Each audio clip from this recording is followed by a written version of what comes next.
Click করুন অ্যাপের bell আইকনে আর সাবস্ক্রাইব করুন এবিপি আনন্দ। সব সময় থাকুন খবরে।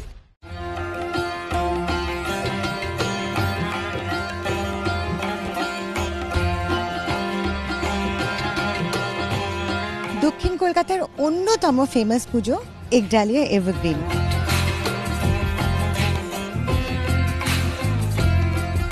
একডালিয়া এভারগ্রিনের পুজোর আর এক নাম আপনি বলতে পারেন সুব্রত মুখোপাধ্যায়ের পুজো। আসুন ওনার সাথে একটু কথা বলে নিই। সমস্ত পাড়া একদিন বসে খেতাম, সেটা বাতিল। আমাদের একটা খুব ভালো কালচারাল প্রোগ্রাম হতো আর্টিস্ট নিয়ে এসে, সেটা বাতিল। আমাদের পুরো রাস্তাটা গেট হতো এবং সাজানো হতো আলো দিয়ে, তার বেশিরভাগ অংশটাই বাতিল। অটোমেটিক সাজেশন থাকবে, 3টে দরজাতি, আর বেশিক্ষণ আমরা থাকতে দেবো না ভেতরে। মাকে দেখে প্রণাম করে আস্তে আস্তে এগিয়ে যেতে হবে। এইভাবে আমরা অনেক কাটছাটের মধ্যে দিয়েই মানুষকে যতটুকুনি পুজো উপহার দেওয়া যায় সেই চেষ্টা করছি।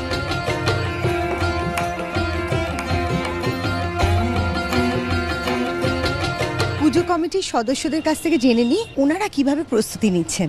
দীর্ঘ ৭৭ বছর ধরে যেরকম আমরা সাবেকিয়ানার পুজো করেছি, এবছরও ঠিক সেই আদলেই আমাদের হচ্ছে। থিমের পুজো আমরা করি না। ঢোকবার এবং বেরোবার গেট দুটোকে আরো বেশি করে চওড়া করা হয়েছে। যেখানে পুজো হবে সেখানেও স্যানিটাইজ করা হচ্ছে।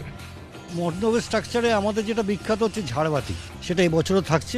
জনসাধারণ দেখতে চায়, ভালোবাসে এবং জিনিসটা খুবই সুন্দর, সেজন্য এবছরও সেটা থাকছে।